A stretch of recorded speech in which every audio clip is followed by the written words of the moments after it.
Kinerja terbaru di mana laporan keuangan Maksi ini menunjukkan kenaikan laba bersih di kuartal 1 2025 dan signifikan dibandingkan periode yang sama di tahun lalu.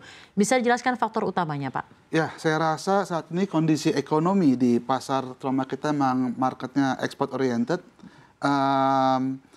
Di tujuan ekspor itu pasar lebih stabil di post Covid ya Bu, post pandemic. Terus kedua juga kondisi geopolitik yang sudah mulai mereda juga memberikan sinyal positif untuk perkembangan Maksi.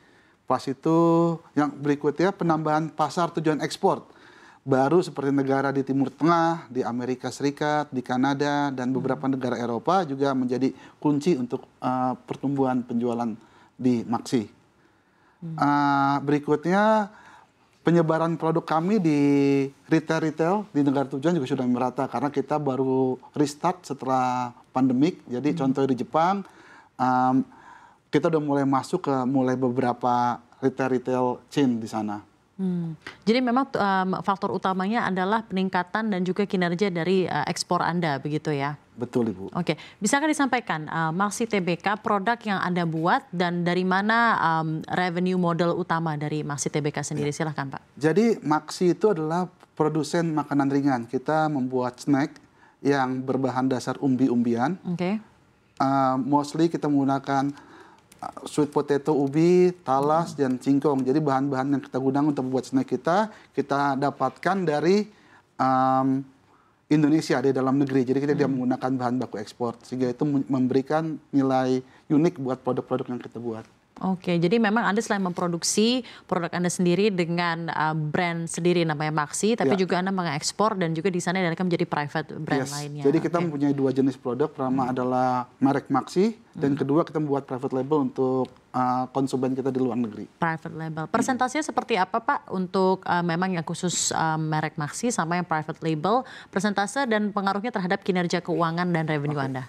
Jadi untuk persentase kita dalam snack itu 30% saat ini adalah merek Maksi, 70% adalah merek private labels. 70% private labels. Betul. Ya, dan ini semuanya diekspor, 100% diekspor. Semua diekspor, 99%. 99%, 1%-nya berarti pasar domestik? Ada di domestik. Ya. Oke, baik. Menurut laporan Maksi juga telah menembus lebih dari 30 negara, ada permintaan dari Jepang, Yordania, dan Arab Saudi.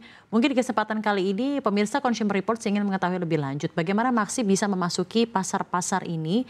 Apakah ada peningkatan khusus dari sisi rasa, kemasan, atau regulasi, ataukah lebih kepada strategi marketing effort yang pernah dilakukan perusahaan Anda, Pak? Oke. Jadi yang menurut saya untuk membuat satu produk makanan di ekspor kita harus punya unique selling point. Jadi kebetulan Maksi punya unique selling point, kita membuat snack berbahan dasar singkong, ubi, dan talas yang dimana tidak ada di negara tujuan ekspor kita. Jadi kan nggak mungkin kita ekspor misalnya potato chips ke Amerika, karena kan di Amerika itu sendiri emang udah gudangnya potato chips gitu. Jadi kita harus punya unique selling point. Kedua, kita mencoba untuk mempunyai melakukan adaptasi dari rasa dan kemasan. Mungkin misalnya ke Saudi gitu, Saudi Arabia atau Middle East mereka tidak bisa rasa pedas. Sedangkan kalau kita ke China atau ke Korea mereka lebih suka rasa pedas gitu. Dan kita juga membuat unique selling point dengan misalnya produk kita adalah non-GMO, nggak ada modified genetik, terus gluten free yang dimana juga lagi bertumbuh untuk produk-produk ini di pasar luar negeri. Bagaimana respon konsumen di luar negeri terhadap produk Maksi? Adakah produk tertentu yang jadi unggulan di negara tertentu dan bagaimana juga Anda tadi mengatakan unique selling point, tapi kan juga pangsa pasar itu berbeda-beda ya Pak keinginannya. Apalagi Anda juga bilang tadi memang ada private labeling dari 70% produk yang Anda ekspor. Berarti kan sebenarnya request dari rasa itu berbeda-beda ya. Bagaimana itu Anda mengakomodirnya terhadap rasa yang ada dari Maksi? Jadi saya bilang ya, emang untuk pada fase awal kita launching produk itu pasti ada tantangannya masing-masing. Ya kita cobalah memberikan mereka solusi pada awalnya. Tapi beruntungnya ya, tren healthy snacking itu sedang mempunyai tren positif. People yang mencari a better alternative snack gitu loh, yang lebih baik dengan misalnya lebih rendah sodium, pas itu gluten free, Pas itu mereka lebih take care atau lebih cautious juga dengan apa yang mereka makan gitu. Misalnya saat ini sweet potato itu di luar negeri kita lumayan, kebetulan sweet potato Indonesia itu lumayan yang terbaik di dunia menurut saya. Karena kita punya rasanya enak dan warnanya bagus gitu. Itu juga high antioxidant gitu. Jadi mempunyai potensi yang sangat bagus di luar negeri. Dan pertama kali Anda introduce produk Anda itu melalui channel apa Pak berarti?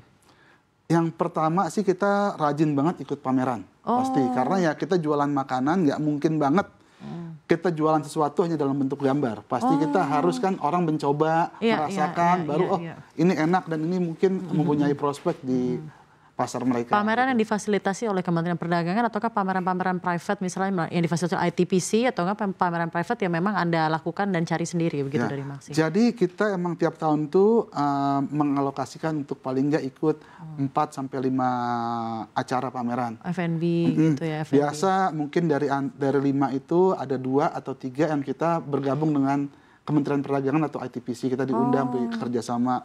Emang luar biasa sih ITPC saat ini juga memberikan support kepada produsen-produsen di dalam negeri ini untuk memperluas pasar, membuka pasar di negara-negara. Jadi ada andil pula ya dari ITPC di mana produk Anda itu di showcase di luar negeri dan akhirnya bertemu dengan klien dan akhirnya menjadi salah satu private labeling Anda di negara-negara lain gitu. Manufacturing di mana Pak? Facilities manufacturingnya? Lokasi kita di Bogor, di Sentul. Kita ada 2 factory di Sentul Bogor. Dan pabrik ketiga kita baru aja selesai jadi di Kendal, Jawa Tengah. Di Kendal, Jawa Tengah dan di Bogor. Ini masih mengenai umbi-umbian itu tadi ya. Dekat ke Kendal karena memang dekat dengan raw materials yang ada atau seperti apa? Kita mendekati dengan raw material sources. Dan juga emang di sana kebetulan untuk biaya labor lebih rendah dibanding labor cost-nya. Oke, baik.